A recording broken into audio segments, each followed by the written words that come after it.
My name is Lydia Lema, 28 years old, and for as long as I can remember, I've been the daughter who kept trying to be good enough, trying to be useful, trying to be someone my parents could finally look at without disappointment clouding their faces. I thought I could earn it. I really did. But everything changed at my dad's retirement barbecue.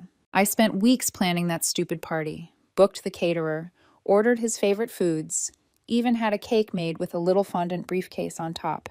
I wanted the day to feel special for him. I wanted, ridiculously, to make him proud of me for once in my life. And then I gave him the Rolex.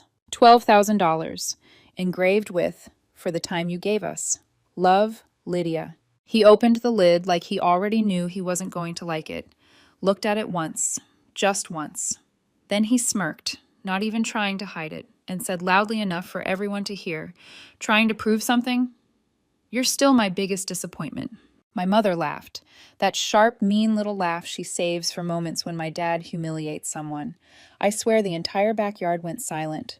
People who used to say hello to me at family gatherings suddenly wouldn't even make eye contact. I didn't cry, didn't yell, didn't ask why. I just reached out, took the watch back out of his hand, turned around, and walked away. Behind me, someone whispered, "Wait, she's serious?" And then my mother shouted, "Don't you dare!" But I didn't look back, not once. I walked past the half-melted potato salad, the cousins who still call me uptight, and that stupid banner that said, "Happy Retirement, Frank," like any of this was worth celebrating. I got in my car, closed the door, and for the first time in years, I felt nothing. No anger, no sadness, just done. When I got home, Dave was on the porch sanding the baby crib we'd been building. He looked at me, then at the watch box in my hand. "Coffee or whiskey?" he asked. "Both," I said. He poured both without asking a single question, and when I finally told him what happened, he just shook his head. "I knew you shouldn't have done it," he murmured, "but I also knew you needed to." Later that night, I went to bed early, a bone-deep tiredness, the kind sleep can't fix. At 6:12 the next morning, my phone buzzed so hard it fell off the nightstand.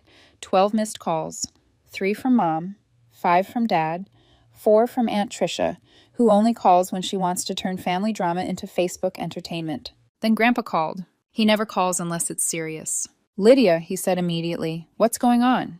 Your mother says you stole the watch and their car." "Their car?" I repeated. And then it hit me. Last night at the party, I'd reached into Mom's purse to grab my phone charger. I must have grabbed her spare key by accident, except it wasn't their car, it was mine, in my name. Registered, insured, paid for by me.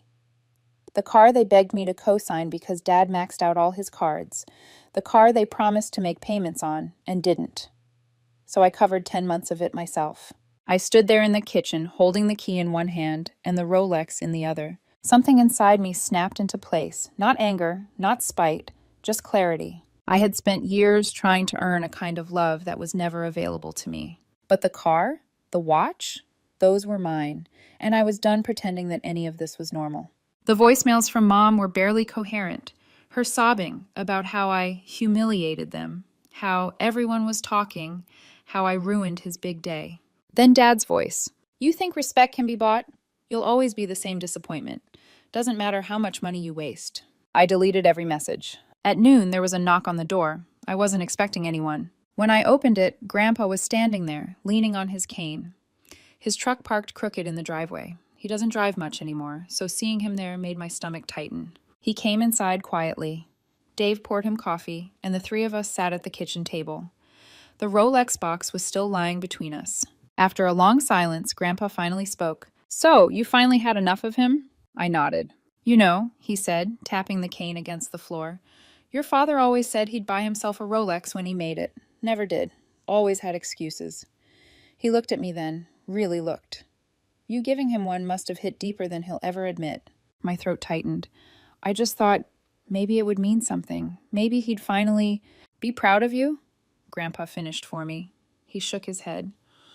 "Your father's always been jealous of what he doesn't have. He tears you down so he can feel taller." He stood slowly, joints stiff. "If they call, don't answer. If they show up, don't let them in. And if it gets worse, call me." I didn't know yet how fast worse was coming. The next morning, Dave was still asleep when the doorbell started ringing nonstop, like someone was punching it with their fist. He opened the door. My father stood there wearing sunglasses like he was showing up for a negotiation, not an apology. I'll make this quick, he said. Where's the watch? Dave didn't move. Not yours anymore. Dad's jaw clenched.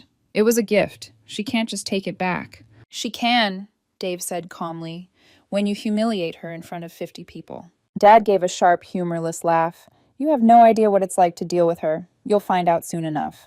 Dave didn't flinch. You're not coming in. Leave. For the first time in my life, someone stood between me and my father, and didn't back down. My father muttered something under his breath, turned around, and stormed off. I watched from the window. It didn't feel victorious, it didn't feel healing, it just felt empty. I had no idea that this was only the opening move. Dave closed the door after my father drove off, but the tension stayed in the house like smoke. He sat down on the couch, rubbed his palms over his face, and exhaled slowly. I knew he'd try something, he said. I just didn't think he'd show up here like that. I didn't answer. I just stared at the Rolex box on the table, the way it gleamed under the morning light, so beautiful and so meaningless. Everything I wanted from my father was inside that box, and none of it was worth $12,000. For 2 days, things were strangely quiet. No calls, no texts, no guilt trips disguised as concern. A silence so unnatural it felt like the breath you take before a scream. Then the scream came. Dave was on the couch when his phone buzzed. He frowned at the screen, tapped twice, then went very still. What is it? I asked. He didn't speak. He just handed me the phone. It was a series of screenshots, old messages, old conversations, men I had dated in college, years before Dave. There was nothing shameful in them, nothing scandalous, just history. But above them was one line from an unknown number. Just thought you should know what kind of woman you married. My stomach dropped. I didn't need to guess who sent it. Dave looked at me with this quiet, wounded confusion. Not anger, not accusation. Just hurt. Why? Why would he do this? He asked softly. Because he can't stand seeing me happy, I whispered. If he can't control me, he'll destroy whatever I have left. Dave leaned back, staring at the ceiling as if trying to process the depth of cruelty he was dealing with. This is another level, Lydia. I took his hands. It doesn't matter how many people I dated before you. I chose you. He finally looked at me. There was a small smile in his eyes, tired but real. That's all I needed to hear, but my hands were shaking. This wasn't just about a watch anymore, or a party, or a lifetime of emotional neglect. This was my father attacking my marriage, my future, my family. Something in me hardened. That night, when the house was quiet, I called Grandpa. I told him everything. The party, the watch, the car key, Dad showing up, the screenshots. I expected him to interrupt, to tell me I was overreacting, to defend Dad like he usually did. He didn't. He listened in silence, a long, heavy silence. When I finished, he exhaled sharply. Lydia, I should have protected you years ago. I closed my eyes. The way he said it, steady, regretful, made something inside me unclench. Then he added, I'm thinking about changing my estate, and I think it's time. My heart skipped. What do you mean? I'll handle it, he said simply. When Grandpa said those words, it meant something was already in motion. The next morning, he left me a voicemail, short and firm. Meeting. Saturday. My house. Everyone's coming. Time to say things properly. I replayed it 3 times. A meeting. With my parents. At Grandpa's house. With things said properly. I didn't know if I should be afraid or relieved. Saturday came faster than I expected. Dave drove while I sat stiffly beside him, my fingers twisting the strap of my purse. Grandpa's gravel driveway crunched under the tires as we pulled in. Dad's truck was already there. Mom's SUV too. My stomach knotted so hard I felt nauseous. Inside, Grandpa's dining room looked stripped down. No decorations, no clutter. Just the table, 4 chairs, and his lawyer sitting with a stack of papers. Mom wore sunglasses indoors, probably for dramatic effect. Dad leaned back with his arms crossed, looking like he was waiting for someone to apologize to him. Grandpa didn't offer greetings, didn't pretend this was a friendly get-together. He simply gestured to the chair across from him. Sit. Dave sat beside me. Grandpa's lawyer nodded politely. Then Grandpa looked directly at my father and mother. I've made some changes to my estate, he said. His voice was calm but sharp, in a way that made both my parents straighten. You're all here to hear it at once. After this, there will be no debate. Dad shifted uncomfortably. Mom swallowed hard. Grandpa continued. I'm leaving everything I have, the house, the land, the accounts, to Lydia. Silence. My mother made a choking sound, somewhere between a gasp and a laugh. My father sat up straighter. Wait, you're cutting us out completely? Yes. Dad's face reddened. Over a stupid watch? This isn't about a watch, Grandpa said. It's about how you've treated her entire life. Mom snapped. But Frank is your son. Grandpa cut her off. And when have either of you acted like it? I felt the air shift. Dad stood suddenly, palms on the table. This is ridiculous. She manipulated you. She's always the victim. Grandpa didn't even blink. The documents are final. You can waste your money fighting it, but you will lose. Mom's hands trembled. We sacrificed everything for her. I finally looked up, straight at her. You mean the car I paid off for you? The one you told everyone was a gift from Dad? The car I covered every month? Dad's glare could have cut steel. Ungrateful! Dave slammed his hand on the table before he could finish. She's not ungrateful. She's exhausted. Grandpa gestured toward the door. You're done here. Leave my house. They didn't move at first. They just stared at me, as if waiting for me to take it back. I didn't. Dad muttered something angry and stormed out. Mom followed, wiping her eyes dramatically. When their footsteps faded, the house felt lighter. Grandpa sighed, shoulders sinking.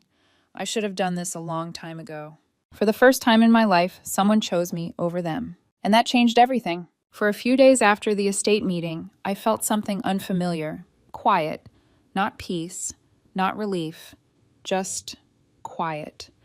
Like the house had finally stopped vibrating from years of tension I never noticed until it was gone.